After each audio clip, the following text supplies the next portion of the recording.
देखो आपको जो पेपर हो रहा था, पेपर का सॉल्यूशन मैं आपको पूरा करवा देता हूँ, एप्लीकेशन सब देख लेना, ठीक है।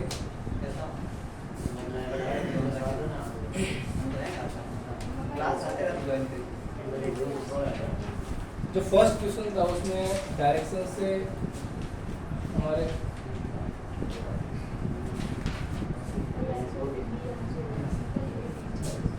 देखो सामने देना, पहला क्वेश्चन में लिखा हुआ था कि कोई व्यक्ति है, क्या नाम है, हरी ने पूर्व दिशा में 17 किलोमीटर की यात्रा की। तो डायरेक्शंस मैं आपको पूरा एक बार कंसेप्ट रिवाइज करा देता हूँ, आप देखोगे कि जैसे ही डायरेक्शन का कोई क्वेश्चन आता है तो आपको सबसे पहले ये चीज़ दिमाग में ध्यान रखनी है कि ये आपकी डायरेक्शन है। पेज के ऊपर या आपको दिमाग में यही चीज़ रखनी है, चाहे आप कहीं भी हो, कि आपकी डायरेक्शन इस तरीके से रहेगी, हमेशा नॉर्थ ऊपर रहेगा और इसके अपोजिट में साउथ रहेगा, और नॉर्थ के राइट लेफ्ट के अंदर हमेशा वेस्ट रहेगा और इधर ईस्ट रहेगा, यानी कि उत्तर दक्षिण, ये है पूर्व और ये है पश्चिम। इधर आप कश्मीर ध्यान रख सकते हो, इधर आप तमिलनाडु ध्यान रख सकते हो, कन्याकुमारी, ठीक है, और इधर आप ध्यान रख सकते हो अरुणाचल प्रदेश, अपने याद रखने के जैसे अरुणाचल प्रदेश, और इधर गुजरात। ये अपने देश के वो पीक पॉइंट्स हैं, है ना। अब इसको ध्यान में रखते हुए आपको इस डायरेक्शंस के क्वेश्चन सॉल्व करने हैं। कैसे क्वेश्चंस बोलने हरी ने पूर्व दिशा में 17 किलोमीटर की यात्रा की, फिर वह बाईं ओर मुड़ करके 15 किलोमीटर आगे बढ़ा, फिर बाईं और मुड़कर 17 किलोमीटर आगे बढ़ा। अब वह अपने प्रारंभिक बिंदु से किस दिशा में, नहीं कितनी दूरी पर है, दिशा यहाँ पे नहीं पूछी, यहाँ पे दूरी पूछी है ना। तो इसने कहा कि हरी पहले पूर्व दिशा में जाता है, कितना चलता है, 17 किलोमीटर चलता है। तो वो बिंदु ए से 17 किलोमीटर किधर चला, पूर्व दिशा में।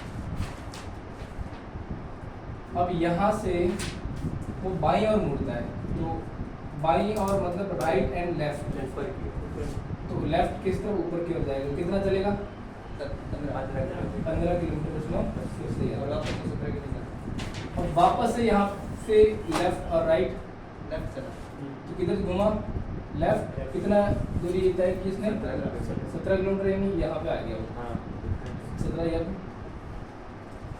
अब वो प्रारंभिक बिंदु से कितनी दूरी पर है, तो ये डिस्टेंस कितनी है, ऑप्शन कौन सा आपका, सी ऑप्शन, सभी के सही है, लगभग सभी के सही है। दूसरा क्वेश्चन कह रहा है कि प्रमोद सिर के सहारे उल्टा खड़ा है। ये क्वेश्चन थोड़ा डाउटफुल है, कुछ क्वेश्चन समझ में नहीं आया तो उसमें आंसर दिया, लेकिन थोड़ा उल्टा है। प्रमोद सिर के सहारे उल्टा खड़ा है, यदि उसका दायां हाथ पूर्व दिशा में हो तो उसका मुख किस दिशा में होना चाहिए। पहले तो आप प्रमोद को इमेजिन करो कि कोई प्रमोद है, वो इस तरीके से खड़ा है और ये उसका लेफ्ट है और ये राइट है, ये उसकी एक्चुअल कंडीशन है कि ऐसा खड़ा है, ठीक है। अब प्रश्न के अनुसार हम कहें कि वो उल्टा खड़ा है, प्रश्न के अनुसार हम इसको कहें कि उल्टा हो जाता है। अब इमेजिन करो कि आप ही हो प्रमोद और आप खड़े हो इस तरीके से, तो आपका जो राइट हैंड है वो किस डायरेक्शन में है, पूर्व दिशा में है। तो आप जैसे ही उल्टे हो जाओगे, जैसे ये है, ये प्रमोद की कंडीशन है, अब ये दिशा कौन सी है, ईस्ट, मैंने अभी बोर्ड पे बताया। आपको अगर और भी डाउट आता है तो ऐसे कर लिया करो, नॉर्थ, साउथ, ईस्ट और वेस्ट। इस दिशा में इसका ये है राइट हैंड, ठीक है, और ये है लेफ्ट हैंड। अब आप देखो, अपने आप को इमेजिन करें कि ये आप खड़े हो, ये आपका, ये इसको देख करके ये आपका लेफ्ट हैंड है, ये आपका राइट हैंड है, और जब आप उल्टे होते हो, सर नीचे पैर ऊपर, और आपका राइट हैंड इसी दिशा में होना चाहिए, तो आपका सर किस दिशा में, आपका चेहरा किस दिशा में, उधर है ना। आप ऐसे उल्टे हो तो चेहरा तो उधर है, इसका मतलब ये डायरेक्शन कौन सी है, साउथ डायरेक्शन। तो आपको आंसर समझ में आ गया।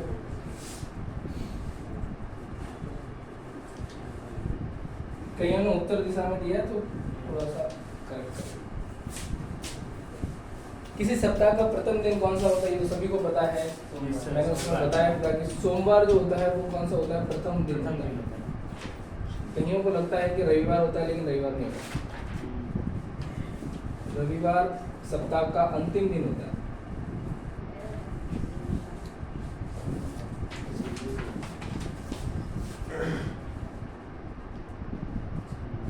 इसीलिए इसको क्या बोलते हैं, वीकेंड। वीकेंड सप्ताह का अंतिम दिन, तो वीकेंड। और ये वीक स्टार्ट, और वीक जो भी है जहाँ से वीक स्टार्ट होता है। तो दूसरा क्वेश्चन, तीसरा क्वेश्चन क्या हो गया आपका, आंसर क्या होगा, सोमवार।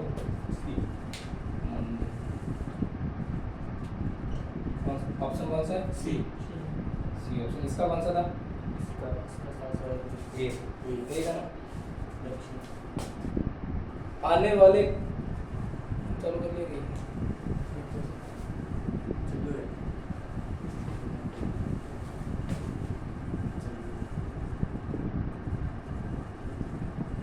मेरे को अभी याद है। आने वाले कल के बाद शुक्रवार है, तो बीते हुए कल से पहले कौन सा बार था। देखो इसको यहाँ पे समझो।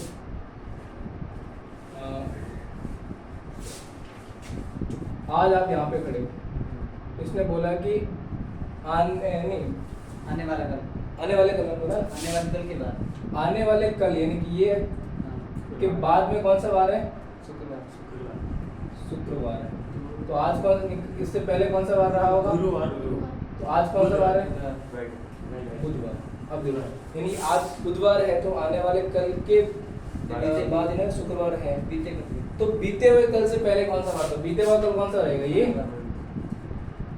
बीते हुए कल से पहले मंडे, नहीं मंडे कहाँ से हो जाएगा, बुध से मंगल, हाँ मंडे, सोमवार। बुध से पहले क्या हो जाएगा, मंगलवार, और मंगलवार से एक दिन पहले सोमवार। आपका आंसर हो जाएगा सोमवार। Option number A.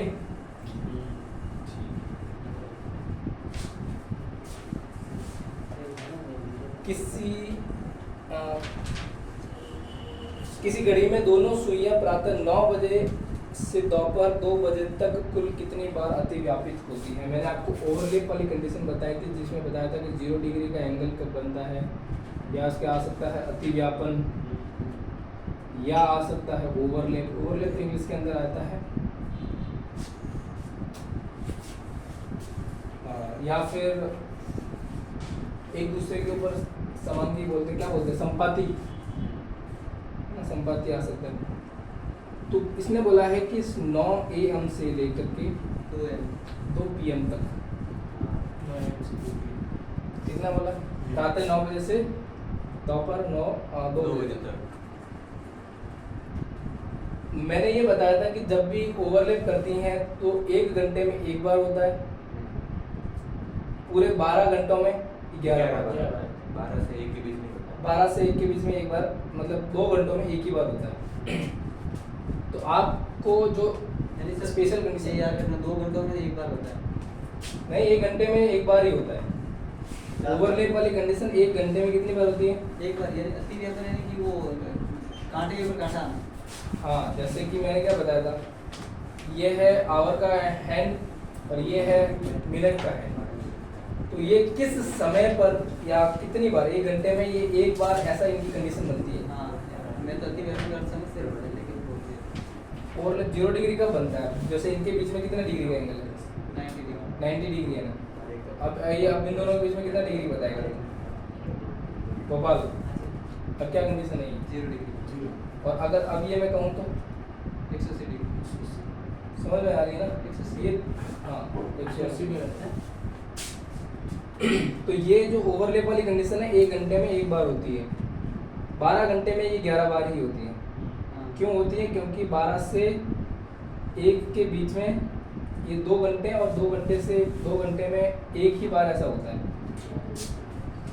ठीक है, तो ये जो समय है इनके बीच में आ रहा है, देखो 9 से 2, 9 बजे से लेकर के 2 बजे तक, बीच में 12 बजे से 1 बजे का टाइम आ रहा है। यहाँ से यहाँ तक टोटल कितने आवर होते हैं? 6 घंटे होते हैं। अब इन 6 घंटों के अंदर 2 घंटों में तो एक ही बार हो रहा है, बाकी पीछे कितने घंटे बचे? 3। हर घंटे में एक बार हो जाएगा। सर इसमें आपने राइट किया है, सवाल गलत था फिर भी राइट किया था। कहीं कर लिया होगा। इसी घड़ी में दोनों सुने हैं, ये देखो किसने क्या आंसर है? आंसर क्या है? 4 बार हुआ ना? हाँ, 4 बार। इसने भरा है 40 बार भरा, अगर सही है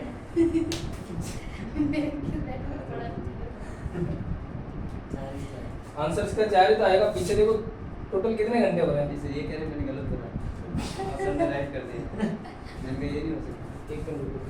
6 घंटे हो रहे हैं या 5 घंटे हो रहे हैं? वापस देखो एक बार। 6 घंटे हो 9, 10, 11, 12, 1 और 2।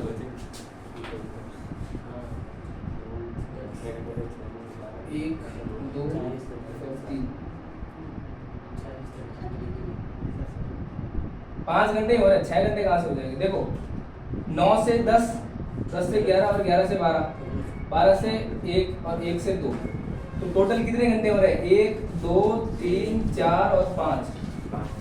5 घंटे हो रहे हैं। आपको ये गैप देखना है। अब ये मत देखो, इनको नंबर्स को मत देखो। हाँ, 5 घंटे हो रहे हैं तो कितने बार हो रहा है ये? 4 बार। क्यों 12 के 1 के बीच नहीं होता? इन इस पूरे 12 से 1 के बीच में एक ही बार होता है, 2 बार नहीं होता। अब लेकिन हर घंटे में एक बार होता है। जैसे इसमें एक बार हो गया, इसमें भी एक बार हो गया, तो टोटल कितने बार हुआ? 4 बार हुआ। ये आपके समझ में नहीं आएगा, अगर आपने पहले पढ़ रखा है कभी तो समझ में आएगा, वरना नहीं आएगा। मैं वापस जब रिवाइज करूंगा तो समझ में आएगा। बार-बार ये वीडियो ना ऐसे घुमाते रहते हैं।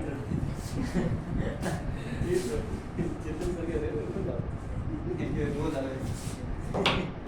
चलो कोई बात नहीं।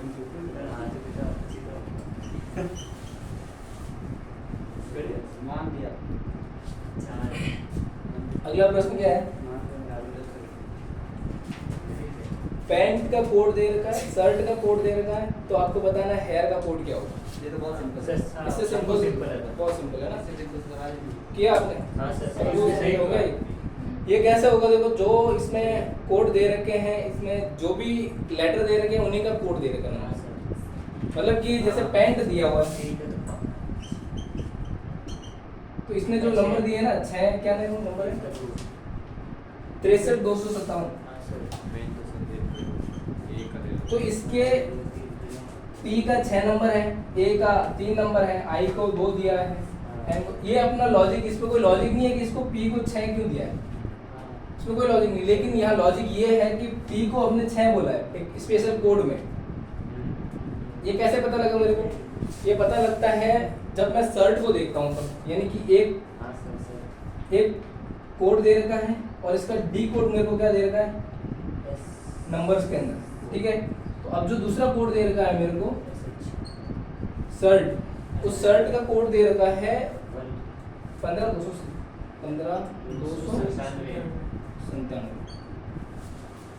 इनमें और इनमें नंबर दो कॉमन कौन सा आ रहा है? एक तो टी आ रहा है कॉमन, एक कौन सा आई कॉमन आ रहा है।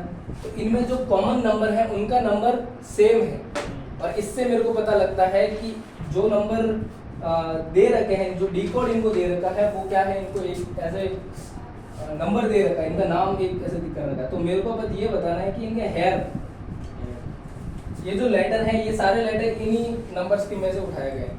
तो ये हेयर, इसका कोड क्या होगा? यहाँ पे एच का कोड क्या है? 5, ए का कोड क्या है? 3, आई का कोड क्या है? आई का कोड 2, आर का कोड क्या है? आर का कोड क्या है? 9। तो 53 का कोड हो जाएगा आंसर सी से होगा। अगला भी कोडिंग डिकोडिंग से ही है। देखो ये सारे जो क्वेश्चन जितने भी दिए हैं वो सारे टॉपिक्स को लगभग मैंने कवर किया है। कुछ आपको हो रखा है, कुछ नहीं हो रखा है, लेकिन फिर भी ट्राई किए कि मैंने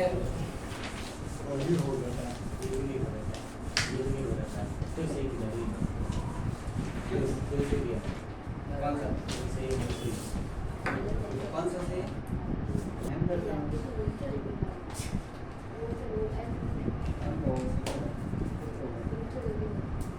इसका हो गया ये भी कोडिंग डिकोडिंग का सवाल है कि वर्षा को अगर बादल बोला जाए और वर्षा को अगर बादल कहे, बादल को गुलाबी कहे, गुलाबी को जल कहे, जल को फूल कहे, तो प्यास लगने पर हम क्या पिएंगे? पुल पिएंगे, क्योंकि जल का कोड क्या देगा? पुल। तूने गलत लिखा। इसमें बताने की जरूरत बात, इसको सॉल्व कैसे करते हैं? देखो जैसे इसमें जो सॉल्व करने का इसका तरीका ये रहता है कि जो जो बता रखा है, इसने बोला है कि वर्षा को क्या बोला है? बादल। आवाज नहीं। बादल को क्या बोला है? गुलाबी। गुलाबी को क्या बोला है? जल जल को फुल और जल को क्या बोला है? फूल। अब हमें प्यास लगी तो हम क्या पीते हैं? हम जल पीते हैं, और जल को नाम क्या दे रखा है? फुल। हमें आंसर ये टिक करना है, ना कि ये टिक करना है। ये तो देखो कोड है, और इनका डी कोड क्या है? ये मैंने क्या बोला? मैंने बहुत सारे टॉपिक नहीं पढ़ा रखे हैं। वेन डायग्राम ये तो आपने पढ़ा है ना? ये तो बढ़िया है सर। कोडिंग डिकोडिंग तो पढ़ा है। तो वैन आने तो बहुत सिंपल है, आंधी नहीं पढ़ा। आता है, अच्छी बात है। तेरे को तो मैं इसे इसकी दो नियम नहीं आकर के दिक्कत नहीं होगी, प्रैक्टिस करेंगे, क्वेश्चंस डालेंगे। वैन आने तो बहुत सिंपल है। ये एक दिन के टॉपिक भी नहीं है। ये वेन डायग्राम हो गया, ये फिगर काउंटिंग हो गया, डाइस हो गया। डाइस तो मैंने वैसे भी करवा लिया। इसमें से एक दो दिन की टॉपिक है बस। अब देखो अगला क्वेश्चन है, अंग्रेजी वर्णमाला में बाईं ओर से 8वें अक्षर के दाईं और 9वां अक्षर कौन सा है? मैंने अल्फाबेट सीरीज आपको बताई थी पहले दिन। सबसे पहला टॉपिक मैंने आपको अल्फाबेट सीरीज से ही स्टार्ट करवाया था। तो मैंने ये बताया था कि अगर मैं न्यू हूँ कि भाई रीजनिंग मैंने पहले कभी पढ़ी ही नहीं है, तो मैं सबसे पहले इसको क्वेश्चन को सॉल्व कैसे करूँगा?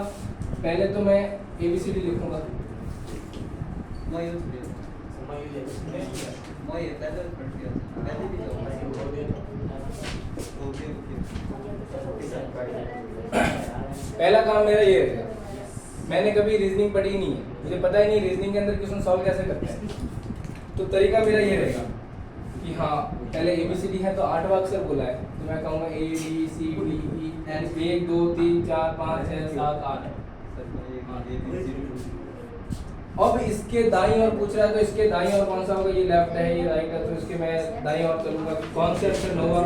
1 2 3 4 5 6 7 8 9।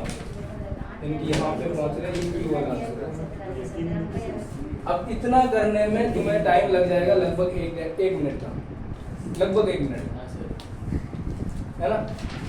जबकि ये क्वेश्चन 1-2 सेकंड के अंदर सीधा टिक लगाने वाला है, सीधा आंसर लिखने वाला है। जो भी आंसर है सीधा टिक लिखना है। उसको सॉल्व कैसे करना है? सॉल्व करने का तरीका ये है कि पहले तो आपने जितने भी लेटर लिखे हैं उन सभी के लेटर के जो क्या है प्लेस वैल्यू आपको पता होना चाहिए। नींद में भी उठा के आपको बोले कि Z का प्लेस वैल्यू कितना है, तो आपको सीधा 26 याद आना चाहिए। बोले कि T कितने नंबर पे आता है, तो आपको सीधा याद 20 नंबर, है ना? U कितने पे आता है? 21 पे। 17 पे कौन आता है? Q आता है।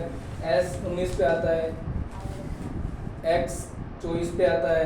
23 पे W आता है। ये नंबर पूरे आपको याद होने चाहिए। K 11, है ना? I know T20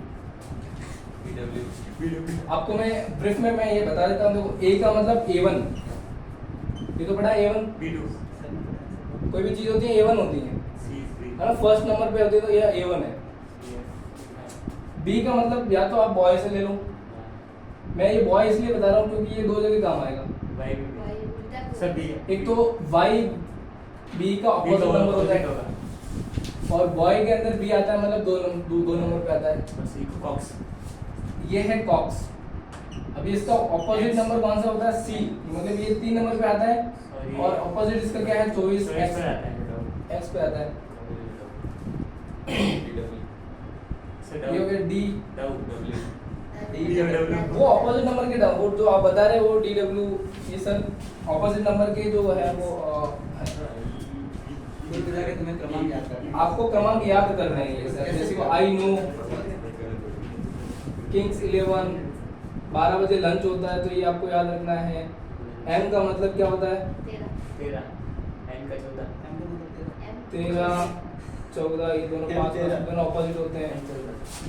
हाँ ये ओपी इस वाला ये वर्ड है ना, ये ओपी इस वर्ड के अंदर दो तो ऑपोजिट छुपे हुए हैं। एल का ऑपोजिट होता है ओ, वो होता है यानी कि 12 बजे, यानी 12 नंबर पे ये होता है और 15 नंबर पे वो होता है ये होता है। ये दोनों आपस में ऑपोजिट होते हैं। हाँ ये भी वी 22 नंबर पे होता है और ये 5 और ये 5 नंबर पे होता है। ये वर्ड होता है इजोटी।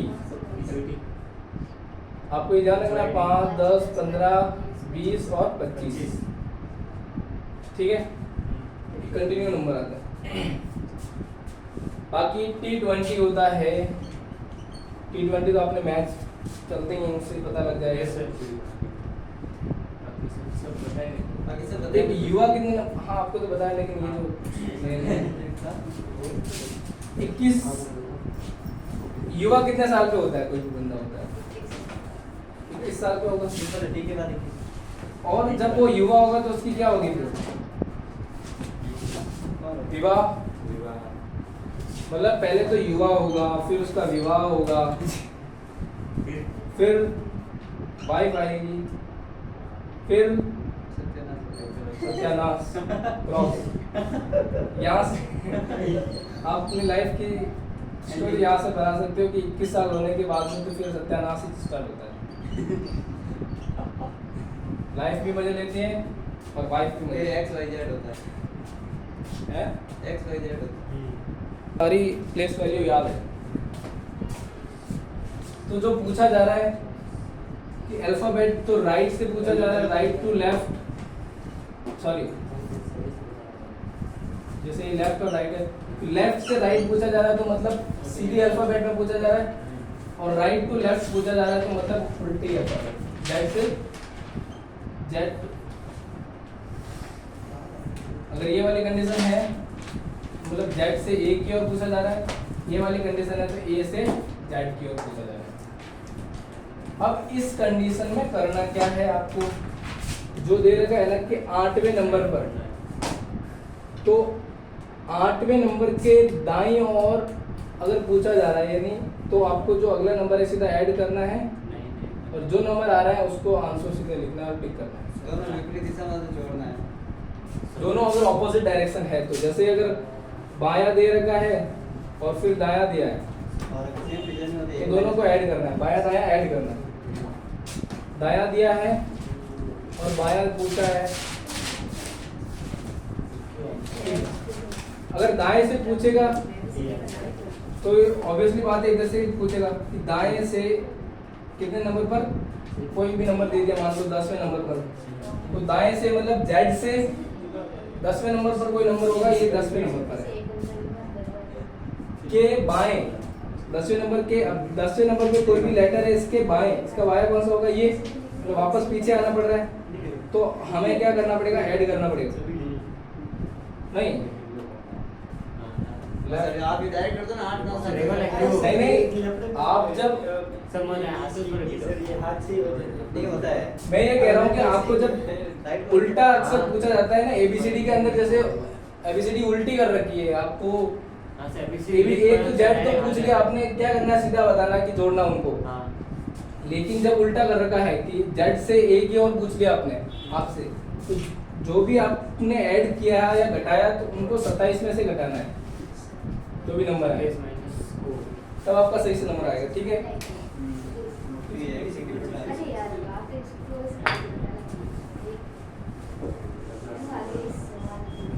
अगला क्वेश्चन कौन सा है देखो। वो तो हाँ बोला सर निम्न शब्दों को शब्दकोश में अनुवाद। ये तो डिक्शनरी आपने पढ़ी ही है ना, इसमें आपको वो अक्षर सबसे पहले देखने हैं जो बार बार मतलब सबसे अल्फाबेट के अंदर सबसे पहले आते हैं। तो एस तो सेम ही है, पहले जो सेम है उनको तो काट दो, ऐसे टी तो सभी में सेम आ रहा है। फिर आई देखो 3 में आई आ रहा है, 1 में यू आ रहा है टी के बाद, तो पहले आई आता है पहले यू आता है, आई आता है आई आता है तो वो 3 जिसमें आई कॉमन है उन तीनों को तो काट लो, एक ही बचा एक बचा यू, तो आंसर कौन सा होगा, यू वाला सी सैटर्न। सी वाला आंसर ठीक है, सी इसका आंसर हो जाएगा। अब देखो बहुत ही 10 10 100 200 200 310 310 सब राइट अगला कौन सा होगा? ये भी बताओ किसने सही किया था ये?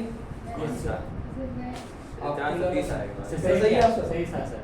तो क्या लॉजिक है? पहला बस 90 दोनों ना। लॉजिक है। 100 110 बहुत अच्छा था हाँ, लॉजिक नहीं, आंसर तो 430 है, लेकिन लॉजिक पूछा मतलब पैटर्न क्या बताया तुमने? कैसे पैटर्न बनाया? पूछा इधर से पूछा। एक मैं बताऊं? पैटर्न क्या था? पहले उसमें आपने 90 को ऐड किया।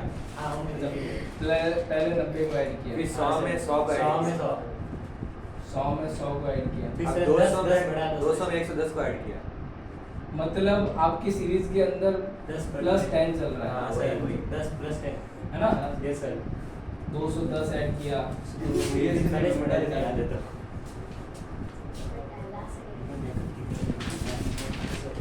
10 और 120 एक नंबर दिया है 216 आया 220 अरे तेरे कौन भी हो ये लिख दिया हमने। तुम यू आर इन्फ्लुएंस पर्सन अगला क्या है? 2 10 26 50 वो तो सब बहुत दूर है मान को क्यों सर? हाँ और जबकि इसके जितना आंसर सब इजी सा होता है नहीं। कैसे हुआ ये? 2 10 26 50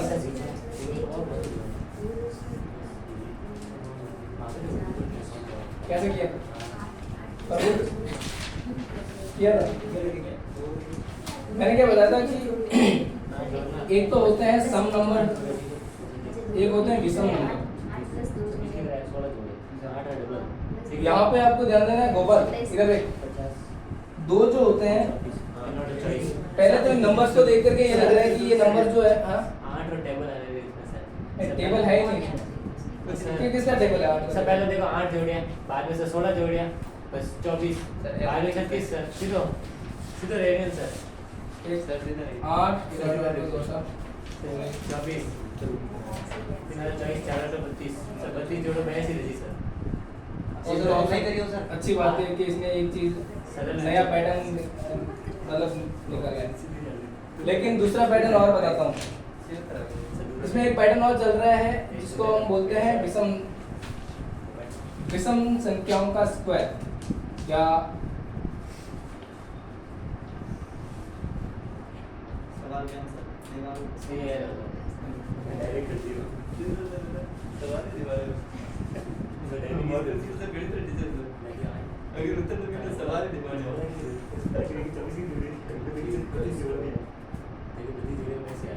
सीधा माइंड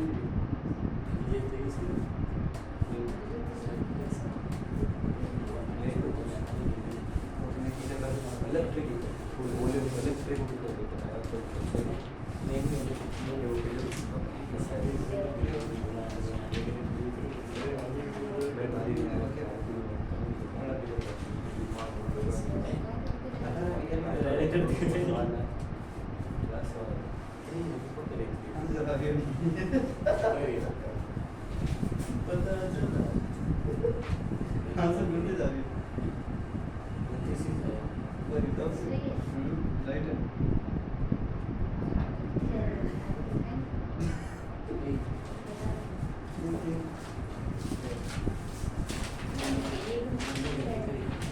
अरे यार छोड़ देना ये सर के बोले छोड़ देना थोड़ा एक प्लस एक कभी 3 3 6 6 11 6 जो कितना है 6 2 7 11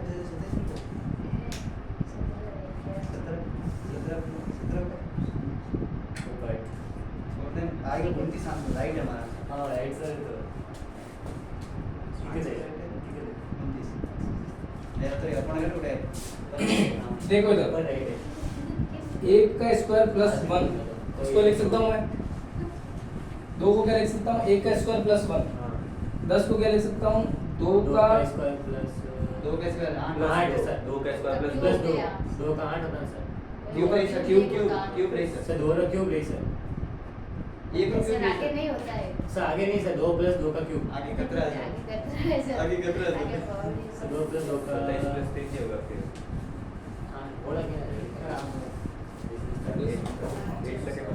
2 का नहीं होगा, 3 का होगा, 3 का क्यूब 5 का होगा, 6 का नहीं 7 का होगा। हाँ सर ऐसा मेरे क्या तब तो इतना बैठ मैंने क्या बोला कि इस पैटर्न पे आधारित है कि विषम नंबर्स जब दे रखे होंगे तो जो विषम नंबर है उनका स्क्वायर ऐड करना है, उनका स्क्वायर ऐड करना +1 ऐड करना है इसके साथ में। यानी कि सबसे पहले हमने 1 का स्क्वायर +1 किया तो 2 आ गया। अब 1 के बीच में 2 आ रहा तो वहाँ नहीं हो रहा, आपको सभी को ये प्रॉब्लम है, लेकिन 2 हमारा क्या है, सम नंबर है। हमें विषम नंबर देखने हैं, विषम नंबर कौन सा आता है, 2 के बाद में 3, 3 का स्क्वायर 9 + 1 10। अगला नंबर आएगा 6, अगला 4 आता तो 4 का स्क्वायर क्या होता है, 16, 16 इसमें से हो नहीं सकता तो अगला है 5, 5 का स्क्वायर 25 + 1 26, 7 का स्क्वायर 49 + 1 50, तो अगला होगा 8, 9 का स्क्वायर +1 यानी कि 82। एक पैटर्न ये भी हो जाएगा। दूसरा पैटर्न जो इसने बताया 8 का टेबल जो है वो सीधा बना सकते हो कि 8 फिर 16 फिर 24 फिर 32 कितना होता है, 32 + 50 82 तो 40 की पड़ गई। तो ऊपर 50 में 32 जोड़ा ना। अच्छा यहीं से ऐड करना, मैं तो पावड़ा लिख रहा हूँ। हाँ पावड़ा पावड़ा पावड़ा कह रहे बोले वो फावड़ा होता है। आवड़ा बहुत बोलते हैं आवड़ा बोलते अगला है 24 29 35 42 50, 24 29 35 आगे बोलो 50। इसमें तो ये तो बहुत सिंपल है सर 24 में 5 जोड़े 29 29 जोड़े 32 आगे से आगे अगर आपको याद हो तो मैंने आपको आंसर बताया था, क्वेश्चन सॉल्व करवाया था। 42 में 8 जोड़े 50 50 में 9 जोड़ो आगे से आगे। +1 ऐड करते रहना है इसमें। आगे में राइट अरे फोटो तो नहीं राइट क्या पैटर्न लगाया था, सिंपल है सर सिंपल है एक एक अब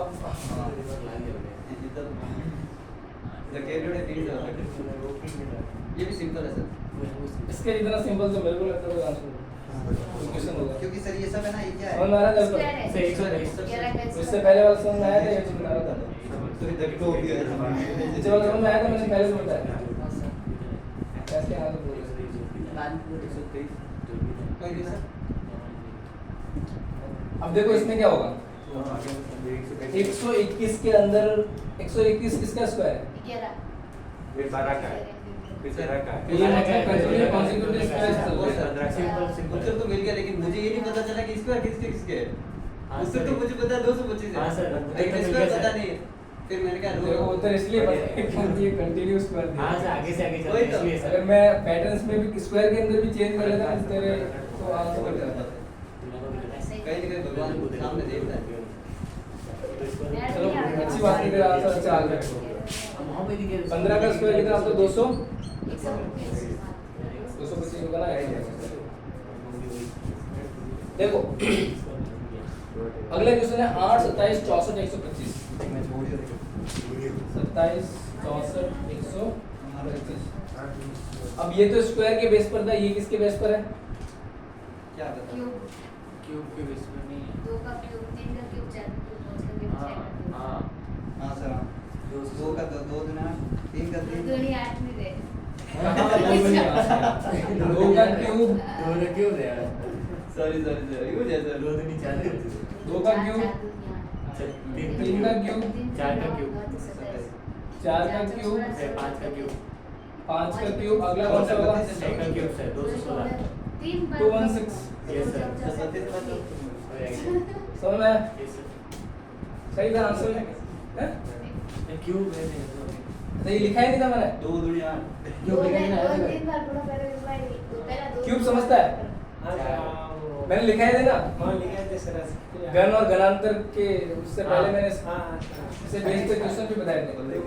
यानी कि अगर 2 को मैं 3 बार गुणा करूं तो इसका मतलब होता है 2 का क्यूब, और अगर 2 को 2 बार गुणा करूं तो ये 2 का सर ऐसे करो 2 2 4 मैं की कर गई सर एक बार क्यूब करी गलती हो 6 काट दिया गुणा कर दिया 2 सर 2 नहीं 4 4 दुनिया आगे से आगे 2 2 6 कुछ देर 2 बार अब एक बार आए ये तो सर सिखाएंगे कैसे 10th में सीखे थे अरे 10th में सीखे थे कि आप मैथ में आके काम आएंगे, यहाँ पे इतना इनका इम्पोर्टेंस नहीं है।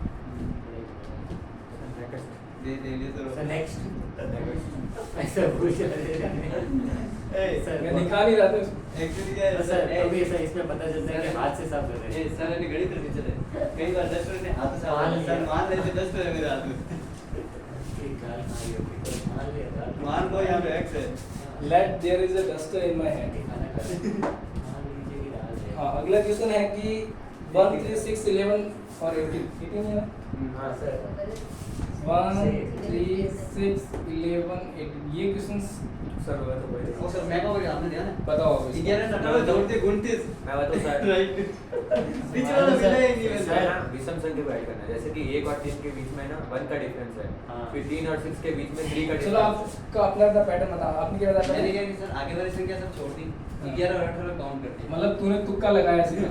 सर 29 राइट मैंने भी ऐसे ही किया सर मैंने भी तेरा तुक्का आंसर सही लग गया। हाँ। मेरे तो क्या था पैटर्न, क्या था पैटर्न बताऊंगा। सर 1 और 3 के बीच में डिफरेंस है 1 का, एक जो कि विषम एक का है, दो का है। हाँ मतलब एक संख्या आ रही है ना बीच में, मतलब 2, हाँ इसलिए सर 1 फिर सर फिर से मतलब इसमें दो है हाँ। जैसे एक अंक है, हाँ वही 1 अंक है, एक अंक का डिफरेंस है, ठीक है और बोलो। सर आगे है 3 का डिफरेंस है।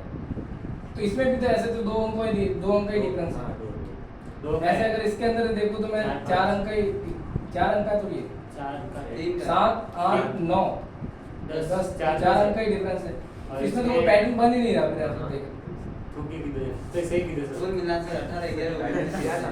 होते हैं सर, कुल ना मिला के करना वही है, लेकिन सही- देखो क्या करना है। ये 18 से 11 29 नहीं होते हैं एक्चुअली ये क्वेश्चन बेस्ड है किसके ऊपर? पोपट है मेरे जो प्राइम नंबर के 28 28 1 + 29 हाँ 29 ऐसे ही है जोड़ से 18 में जोड़ रहे हैं 10 में लगा प्राइम नंबर क्या होते हैं? हमें ठीक है तो कम से मैं सर प्राइम नंबर ये सर सर भूल गए सर पूर्ण संख्या पूर्ण ये प्रमेय परिमेय प्रमेय सब बोल जाएंगे पिछले बेटा में सब अरे मैंने अभाज्य संख्या बताई थी ना। हाँ सर बताइए थी सर 2 3 सर ये वाली एक कौन जिसको तोड़ा नहीं जा सकता कौन कौन सी होती है? 2 3 5 2 3 5 7 9 9 होती है, नहीं सर 11 11 अगली 13 13 19 19 इस 17 तरीके से। हाँ 17 भी आती है सर, 17 19 इस तरीके। तो आपको देखो यहाँ से इनके बीच में गैप कितने का है? 2 का 2 का। अब 2 अंक की बात नहीं कर रहा मैं, इनका डिफरेंस पूछ रहा हूँ मैं, ठीक है? डिफरेंस 2 का है 2 का डिफरेंस, इसके बीच में, 3 इनके बीच में, 5 इनके बीच में, 7 तो इनके बीच में अगला डिफरेंस कितना होना चाहिए था? सर तो 11 का होगा अब इसने 11 ऐड किया तो आंसर सही आ गया, इसमें किस्मत काम कर रही थी। यहाँ आगे 11 ही लिख रहे हैं, है ना? लेकिन वो 11 आए क्यों, वो इसको पता नहीं था। इसके प्राइम संख्या की वजह प्राइम नंबर की वजह से, क्योंकि हमने जो ऐड किया है वो प्राइम नंबर को ऐड करते हुए इन दोनों को ऐड करेंगे तो कितना आ जाएगा? 89। ये कुमार विश्वास की जब तुझसे न सुलझे तेरे सुलझे हुए धंधे रघुनाथ के हिसाब से छोड़ दे सारे काम धंधे हाँ। खुद ही तेरी मुश्किल को आसान करेगा जो तूने कर सके भगवान वो भगवान करेगा, सही बात है, कर दिया सर अच्छी बात है ये। कहीं तो भगवान तुम्हारे काम। ये 18 29 जब तुझसे न सुलझे तेरे उलझे हुए धंधे रघुनाथ की इंसाफ इंसाफ पर छोड़ दे बंदे, वो खुद ही आसान करेगा। खुद ही तेरी मुश्किल को आसान हाँ, करेगा वो खुद ही तेरी मुश्किल तेरी मुश्किल को आसान करेगा। जो तूने कर जब जो तू न कर सका वो भगवान करेगा। कर दिया सही बात है, जब भी परेशानी हो तो छोड़ दो उनके ऊपर। चला जो क्या है मैंने सर आपकी रीजनिंग कैसे सर की पता है ये जो ये क्रमांक पद है एक सवाल किया उत्तर नहीं मिला तो मैं दूसरे सवाल में गया मैंने कहा उसको सफल कर दूं फिर वापस आऊंगा वापस आया दिमाग लग गया राइट ऐसे होता है रीजनिंग में। आपको एक बात ध्यान रखनी है कि एक साथ कंटिन्यू क्वेश्चंस कभी सॉल्व मत करना। सवाल पकड़ के नहीं बैठना कंटिन्यू क्वेश्चन सॉल्व करने बैठ गए तो तुम्हारा टाइम खराब हो जाएगा। जो क्वेश्चन आ रहा है टिक लगाओ, आया क्वेश्चन अगला नेक्स्ट, उस पर थोड़ा बहुत अगर डाउट आया छोड़ो, उसको ड्रॉप करो, स्किप करो, आगे क्वेश्चन पे चलो, वरना आपका ज़्यादा टाइम खराब होगा। जैसे ये क्वेश्चन मान लो ये एकदम से आपको समझ में नहीं आ रहा कि इसमें मैं क्या पैटर्न लगाऊं, स्किप कर दो, आपको ज़्यादा दिमाग में वो लोड लेने की जरूरत नहीं है, अगले क्वेश्चन पे चलो। अगर आपको थोड़ा बहुत भी लॉजिक उसमें मिल रहा है तो हाँ टाइम दो कि हाँ इसमें लॉजिक मेरे को कुछ मिल रहा है तो मैं बना सकता हूँ उस क्वेश्चन। नहीं बना सकते हो तो आप टाइम वेस्ट मत करो, नेक्स्ट क्वेश्चन पे स्किप कर लो। अब जैसे ये क्वेश्चन है 0-7-26-63, सबसे पहले तो आप जब भी इनके क्वेश्चंस देखो आप सीरीज के, तो आप वो देखो कि स्क्वायर के आसपास तो कोई नंबर नहीं है, क्यूब के आसपास तो कोई नंबर नहीं है, या कोई प्राइम नंबर के क्वेश्चंस तो नहीं है। प्रायोरिटी इनको देनी है या तो कोई प्राइम नंबर के आसपास कोई डिफरेंस इनका प्राइम नंबर का है, या कोई प्राइम नंबर जोड़ने के बाद में ये सीरीज बन रही है। आपको प्रायोरिटी किसको देनी है? इनको। अब आप पहले देखो कि क्या ये कोई क्यूब स्क्वायर है? मेरे से पैटर्न बदल सर। मुझसे ऐसे ही मत करो। क्या पैटर्न? 1 का क्यूब माइनस 1, 1 का क्यूब माइनस 1, 2 का क्यूब माइनस 1, 2 का क्यूब माइनस 1, क्यूब से माइनस 1, सही है सर, ये भी यही हो सकता है। यही है बट वो जैसे 3 का 27, 27 माइनस 1, बस मैंने गणित में नहीं होती। तो 4 का क्यूब कितना होता है? 64, 64 का और मतलब माइनस 163, तो 5 का क्यूब 124 इसका आंसर हो जाएगा। 125 इसका क्यूब होता है, 5 का तो जो परीक्षा होता है, जो एग्जाम देने वाला होता है, तो सबको मद्देनजर रख के सवाल बनाना है। तो मुझे भी मद्देनजर रख के सवाल बनाना है। तो एग्जाम के अंदर आप एक बात ध्यान रखना, कोई भी कंपटीशन एग्जाम हो उसके अंदर जैसे 100% क्वेश्चन आते हैं टोटल, तो उसमें से 40% क्वेश्चन तो लगभग ऐसे होते हैं कि एग्जाम में बैठा हुआ हर विद्यार्थी इतनी उसकी अप्रोच होती है कि वो कर सकता है। 40% क्वेश्चन 100 में से, क्या मतलब जो जितने नंबर ऑफ क्वेश्चन है उनके 40% क्वेश्चन तो वो हर विद्यार्थी कर सकते हैं। अब बचे 60%, उसमें से आप 30% काट लो, वो विद्यार्थी करेगा जो कंटिन्यू प्रैक्टिस कर रहा है, तो उनके लिए वो भी आसान क्वेश्चन है, ज़्यादा लोड होने के लिए। बचे 30 क्वेश्चन। अब कंपटीशन होता है इन बचे हुए 30 क्वेश्चन के अंदर कि जो थोड़ा टाइम लेते हैं, टाइम टेकिंग क्वेश्चंस होते हैं जिनके अंदर अच्छी खासी प्रैक्टिस लगती है। जैसे आपके कुछ क्वेश्चंस इसमें है ऐसे सीरीज के कुछ क्वेश्चंस हैं, बाकी ज़्यादा कोई क्वेश्चंस नहीं है इसमें ज़्यादा टाइम लेने वाले क्वेश्चन, कुछ ब्लड रिलेशन के क्वेश्चन है। ये जो क्वेश्चन होते हैं ना, इसमें आपका अच्छा खासा कंपटीशन लगता है। जो जिनका सिलेक्शन होता है नहीं होता है वो इन्हीं क्वेश्चनों में अटकते हैं। और अगर वो क्वेश्चन आपको पता लग जाए कि कौन से वो 40% के अंदर आ रहा है, कौन से 60% के अंदर आ रहे हैं, उसमें भी 30% के अंदर कौन कौन से हैं जो मेरे लायक हैं, जो मैं तैयारी कर रहा हूँ उसमें से आ रहे हैं, तब तो आपकी तैयारी अच्छी है, आप अच्छे से प्रैक्टिस कर रहे हो। और अगर आपको ये भी नहीं पता कि 40% वाले क्वेश्चन कौन से हैं और 30% वाले क्वेश्चन कौन से हैं, मैं कौन से कर सकता हूँ, मैं कौन से नहीं कर सकता हूँ, तब इसका मतलब ये है कि आप जो प्रैक्टिस कर रहे हो, आप जो भी तैयारी कर रहे हो उसमें आपकी 100% इन्वॉल्वमेंट नहीं है। आप मतलब ऐसे कि हाँ ठीक है चल रहा है कोई बात नहीं, ऐसे नहीं रहे उस एग्जाम। अदरवाइज जो भी एग्जाम्स आप बैठे हो जिस एग्जाम में, आपको इतना पता होना चाहिए कि इतने % क्वेश्चंस तो मैं चाहे नहीं पढ़ के जाऊंगा तो भी मैंने जितनी तैयारी की है उस बेस पे कर जाऊंगा, है ना। बाकी जो 30%, मैंने क्या बोला, कंपटीशन ओनली 30% के ऊपर है। कंपटीशन उन पे है जिन जो क्वेश्चंस सभी के लिए हार्ड है, वो अपने लिए हार्ड नहीं है। अब उनको सॉल्व कौन करेगा? जो स्पेशली जैसे कुछ टॉपिक आएंगे आगे आपके सीटिंग अरेंजमेंट की, वहाँ पे दिमाग लगाओ। अब वहाँ पे अच्छा खासा दिमाग लगेगा आपका, इसलिए मैंने उन टॉपिक को फिलहाल उठाया नहीं है। वो टॉपिक उठाऊंगा जब सारे प्रेजेंट होंगे और अच्छे मूड में होंगे पढ़ने में उस समय, नहीं तो तुम ऐसे सोओगे उस टॉपिक। लोकसभा मेरे पास सीटिंग अरेंजमेंट में कैसे बैठना है, टेबल पे कैसे बैठना है, गोल मेज पे कैसे बैठना है, ठीक है। अगला क्वेश्चन देखो।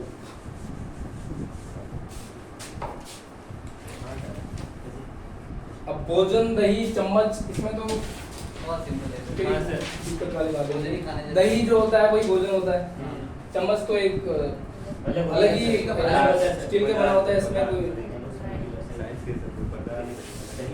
वैन डायग्राम तो इसका ऐसा बनेगा, ठीक है।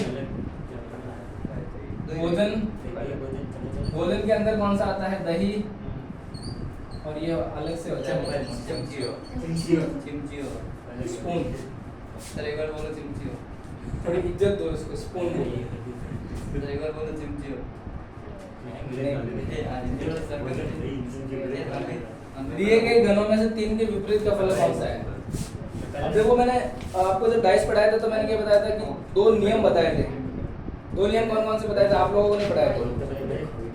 पहला नियम था कि आप जो कॉमन नंबर दे रखा है उससे क्लॉकवाइज चलना है। जो कॉमन नंबर दे रखा है उससे क्लॉकवाइज चलना है। जैसे कि आपके पास कॉमन इसमें एक ही नहीं था। हाँ, नहीं है दो है ना, दो है ना। क्या मजाक कर रहे हैं। दो है ही नहीं। हम मजाक कर रहे हैं। हम भी दिखे तो ही मजा करेंगे। वही जे पता नहीं।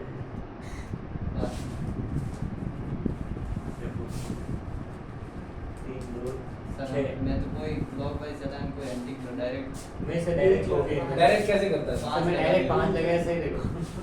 डायरेक्ट 5 कैसे किया? कोई लॉजिक होगी नहीं चीज सर। है होगा ऐसे ही कहां ऐसे से? ही। 2 5 हाँ? सर मैं 3 और 2 5 आज तो लगे 5 नहीं सर 3 और 2 5 कैसे हो गए? मैं तो सर डायरेक्ट 5 लिखने से उतर नहीं, उत्तर तो राइट है। 5 लिखे कैसे आपको? ऐसे ही समझ से ही। वैसे आंसर में आपके पास पूछा तो नहीं जाता, लेकिन मैं अगर पूछूं आपसे कि आपने लिखे कैसे, तुक्का ही लगाया मतलब आपने। हाँ। 3 और 2 5 मैंने सब सरल किया, एक भी तो कर सर मैं सर, एक बार क्या पैटर्न लगाया तुमने? इसमें तो obviously सर पता चल रहा है कि मतलब क्लॉकवाइज चलना है। क्लॉकवाइज चलना है क्योंकि 2 4 ये जो कॉमन नंबर दे रखा है उससे क्लॉकवाइज चलना है। 3 का क्लॉकवाइज होगा 2 है ना सर? देखो जो कॉमन नंबर दे रखा है उसको नहीं लेना है। 2 से क्लॉकवाइज चले तो 3 नंबर आया। 3 का ऑपोजिट वही होगा जो यहाँ से 2 के बाद में आएगा, तो वो 5 आंसर होगा। 3 का ऑपोजिट 5। सर 5 6 का पूछ लिया जाए तो 6 का ऑपोजिट 4, लेकिन 2 का ऑपोजिट वो होगा जो इन सभी में कहीं है ही नहीं, तो वो है 1। ठीक है? 5 आ गया। अरे 5 आ तो गया, मैं ये पूछ रहा हूँ 2 और 3 5 2 और 3 2 और 3 5 फिर से वही बात है। आया कैसे, मैं ये पूछ रहा हूँ। अगला क्वेश्चन है, ये भी इसी का ही है। अब जब 3 डाइस मैंने बताए थे तो उसमें आपको बताया था कि 2 डाइस को लेना है और 2 डाइस में से आपको उनके अंदर पैटर्न फाइंड आउट करके उसका आंसर निकालना है। कॉमन लेना है। कॉमन लेना है। आप ले लो, देखो फर्स्ट वाले और सेकंड वाले को अगर लोगे, मैंने x का ऑपोजिट पूछा है तो क्रॉस का ऑपोजिट अगर आपको लेना है कैसे निकालोगे? देखो अगर मैं बनाऊंगा नहीं, यहाँ पे देख तो सामने देख लो कि फर्स्ट और सेकंड को लेते हैं तो आपको जो कॉमन मिल रहा है तो स्टार का ऑपोजिट क्या मिलेगा? स्टार का ऑपोजिट मिलेगा बोला बोला तो ट्रायंगल होगा। ट्रायंगल है। हाँ, और इस बिंदी का ऑपोजिट क्या मिल रहा है? मतलब भरी हुई बिंदी का खाली खुली हुई बिंदी। हमें किसका ऑपोजिट निकालना है? क्रॉस का, जो यहाँ पे है नहीं वो उसका हो जाएगा। सिंपल आंसर ये स्टार का हो गया, त्रिभुज तो एक्स का हो जाएगा। ये आयत का वर्ग, सॉरी वर्ग है ना? इसी वर्ग के मैंने ना ए और सी को लिया था, आकृति को ए और सी में से भी हो जाएगा। एंटी क्लॉकवाइज का। कॉमन जो दे रखा है हो गया ना सर? ए और सी में एंटी क्लॉक में कैसे? हाँ हो गया ना सर? एंटी क्लॉक में नहीं, क्लॉकवाइज चल रहा है। ना सर क्लॉकवाइज चल रहा है। 3 पास से दे रखा वैसे उल्टा? तो सही उल्टा आप आगे चलो। क्लॉकवाइज चल रहा है ना। जैसे हाँ। फर्स्ट टाइम लिए तो बिंदी का ऑपोजिट क्या हो जाएगा? खाली बिंदी। खाली वापस अगले चलेंगे तो क्रॉस का ऑपोजिट क्या हो जाएगा? वर्ग वर्ग दे रखा है। ठीक है? संडे का आपको समझ में आ रहा है क्या? नहीं आया? डाइस पढ़ाऊंगा तो समझ में आएगा। अभी तो की पेशेंस हाँ पेशेंट ही बोला। संडे सर सर नॉलेज है कि मेटल का ग्रेड है चश्मा मोटा है मरता तो करे गए मुंडे से तो दिखे। मिरर इमेज के अंदर हमेशा ये ध्यान रखना कि जो भी आप लिख रहे हो वो जब स्टार्ट होगा तो आपको यहाँ से देखना है, पीछे से ही स्टार्ट होगा। जैसे वाई ऐसे आएगा या ऐसे आएगा? नहीं ऐसे ही भाई ऐसे ही होता है।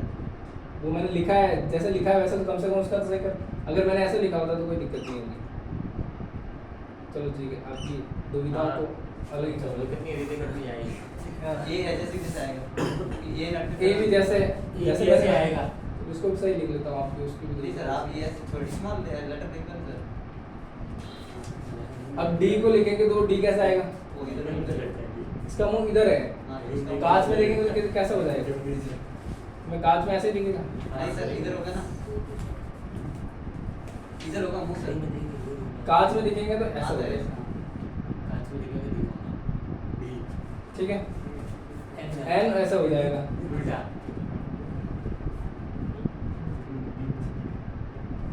यू तो यू ही रहेगा और एस एस का मुझे नहीं बोला।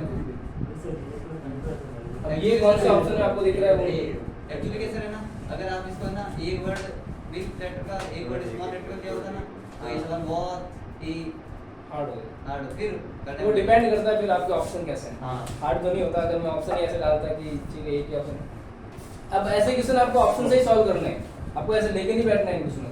हाँ सर। अब इसमें देखो आप, मैंने इतना पूरा लिखा है तो आपको सभी पूरा लिखने की जरूरत नहीं। आप देखो पहले कि y को जैसे मैंने लिखा है तो y इसमें सभी में कॉमन आएगा, ठीक है। हाँ। सबसे पहले तो आप ये देखो कि ये y से स्टार्ट होगा, ये लेटर इसका मिरर इमेज किससे स्टार्ट होगा? वाई से y से स्टार्ट होगा। तो ये देखो कि ऑप्शन के अंदर y से स्टार्ट होने वाले कौन कौन से हैं। तो right होगा। तो ऑप्शन के अंदर y से स्टार्ट होने वाले सिर्फ दो ऑप्शन है, हाँ सर वो है। तो दो ऑप्शन है, V तो पूरे क्या- बाकी दो तो इसलिए काट लो। क्योंकि सर V को अगर मिरर को ऊपर से बताया जाता तो लाइन उल्टा होता। हाँ वो वाटर इमेज है, ये जो आपको दे रखे ना वाटर इमेज।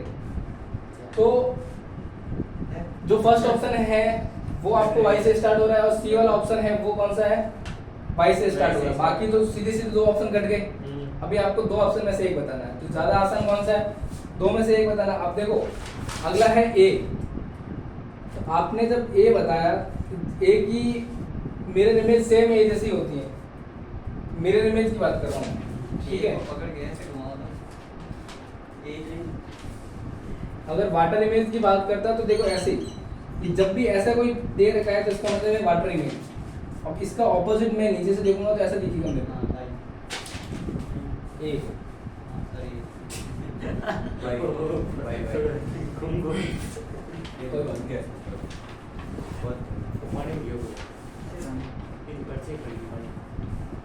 तो ये है वाटर इमेज और ये है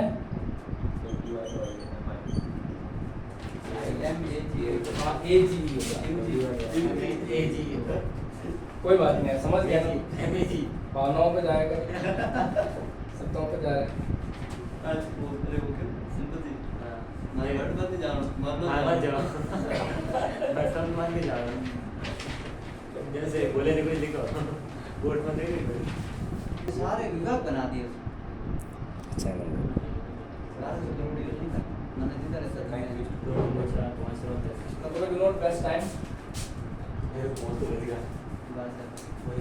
कब आ गया अर्चना माई सर ये तो बोल के करा दूसरा हाँ सर ये तो अभी मैं देखो मत वो सर देखो मत देखो मत सर अब अर्चना की ओर संकेत करते हुए विनोद ने कहा कि उसका पिता मेरी माँ की बहन का पुत्र है।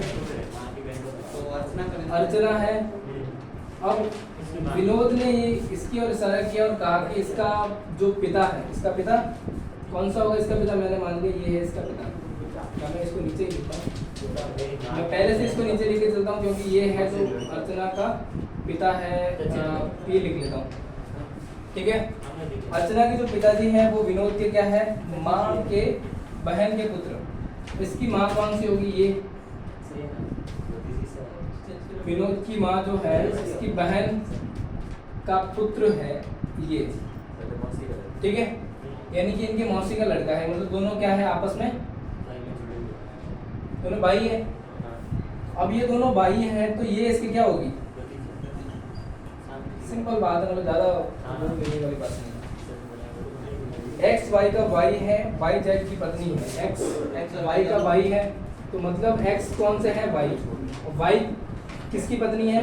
जेड की पत्नी है, ठीक है। अब जेड डब्ल्यू का पुत्र है। किसका पुत्र है? डब्ल्यू का डब्ल्यू की पत्नी भी है पुत्र है। तो डब्ल्यू के पति कौन है? बी वी है। तो एक्स और वी का क्या संबंध है? ये पति है वी, तो इसका पूछा है कि वी का और वाई का क्या संबंध है? हाँ तो वी ये इनके ससुर है। हाँ किसी ने सांस लिखा बहुत लिखा सास, सबका राइट है गलत है बहुत से। नहीं किसी ने सांस लिखा है तुमने क्या लिखा सांस मैंने लिखा है एम पी का पुत्र है और क्यू पोत्री है ओ की। पोत्री का मतलब पोती होता है, ठीक है। एम पी का पुत्र है, पी का पुत्र है। क्यू पोत्री है ओ की। अब क्यू क्या है? पोत्री है किसकी? ओ की और आगे दे रखा है जो पी का पति है। पी का पति कौन है? ओ। और किसकी पोत्री है? पोत्री है मतलब ये क्यू। एम का ओ से क्या संबंध है? पिता पिता सीधा देखता ओ है ना, क्यू पोत्री है, क्यू पोत्री है ओ की पोत्री होगी, यानी ये इसका पिता हो गया। ये सर जीजा होगा रे? हम वो नहीं सर, यहाँ से ये जीजा पिता होगा ना। मैं 2400 सवाल में की हाँ घंटा एक्स्ट्रा ऑर्डर आंसर क्या होगा? पिता। Answer number D. ये दोनों दंपति हैं, यानी कि कपल्स हैं, तो उनका पुत्र है एम और एम की पुत्री है ये, मतलब इनके लिए पोत्री होगी, पोती हो गई, तो ये इनका क्या होगा? पिता। अरुण रोहित का पिता है, यानी कि रोहित। ठीक है, उसमें मैंने आपको करवाया था। अरुण रोहित का पिता है, रोहित माला का भाई है और माला दिलीप की पत्नी है। तो दिलीप का रोहित से क्या संबंध है? जीजा। दिलीप रोहित का क्या हो जाएगा? सर जीजा हो जाएगा। आप देखो ये क्वेश्चन सबसे इजी है कि किसी पंक्ति में अनिल दाई और से पंद्रहवें स्थान पर है। Thank you. एक्चुअली क्या अर्थ होता है? जहाँ से और के का बहुत अर्थ होता है। किसमें? से और के का। हाँ। अगर यहाँ से आ जाए ना, मतलब बात इतना है से के का, हाँ, कि अगर आपको संबंध किससे पूछा जा रहा है हाँ, और किसका पूछा जा रहा है। बस यही है। यानी कि दिलीप का संबंध का से और रोहित से पूछ रहे हैं या दिलीप से रोहित का संबंध, मतलब से और का दोनों का प्रयोग होगा, लेकिन किसके साथ से का प्रयोग हो रहा है, किसके साथ का प्रयोग होगा, ये आपको समझना है बस। क्या हुआ 15-14 एक्स्ट्रा ऑर्डिनरी। 15 आप देखो 25 सर, आपने मेरा सवाल गलत किया। 29 मैंने नहीं किया गलत, आपकी क्यों सर? मैंने आपने आंसर गलत किया। मैंने 29 लिखा मैं यहाँ पे। हाँ, गलत लिखा है तो क्यों सर? 28 आए रे। मैंने आपको फॉर्मूला लिखाया था L equal to T equal to L plus R minus -1 लिखाया था ना। और सर मैं इसकी बता रहा हूँ कि जहाँ से और के का बहुत महत्व होता है, से जाना था माइनस करना पड़ता है। ये मैंने पढ़ा है। ये इसमें नहीं, इसमें से का कोई इम्पोर्टेंस नहीं है। बीएससी की किताब में है। देखो मैं ये दाएं वाला सवाल है ना? माइनस से माइनस होता है। इसने पूछा है किसी पंक्ति में अनिल दाईं ओर से 15वें स्थान पर, तो वो दाईं ओर से और बाईं ओर से ही होगा। इसमें से का कोई कॉन्सेप्ट ही नहीं है। मेरे मन से आपके मन के अंदर है तो सी होगा, सी। हमें सब पता नहीं क्या क्या डाउट है। कोई कहानी सर क्या डाउट है? अब वो मैं बोल के रखूँ यहाँ पे तो वो मैं उचित नहीं समझता। से किसी पंक्ति के अंदर अनिल जो है दाईं ओर से, ये लेफ्ट है राइट, राइट दाईं ओर से 15वें स्थान पर है और इधर से 14वें स्थान पर है। कहाँ पर है हमें नहीं पता, हाँ लेकिन इसका ये अनिल ये की है, यानी कि इस तरफ से अगर देखूं तो ये 14वें स्थान पर है और इस तरफ से देखूं तो 15वें स्थान पर है। तो हमें एक स्थान का दोनों तरफ से, एक ही व्यक्ति का दोनों तरफ से स्थान जब दे रखा हो और टोटल नंबर पूछे जाते हैं तो ये फॉर्मूला लगाना है। और इसमें कैसे लगाना है? दोनों को ऐड करो 29 और उसमें से एक घटा दो, क्या आ जाएंगे? 28।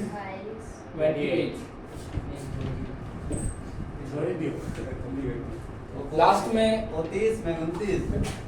लास्ट में मैंने आपको बोला कि रिलैक्स, मतलब रिलैक्स। लेकिन रिलैक्स होना नहीं है। अब आप रिलैक्स हुए कि नहीं वो आपके ऊपर है।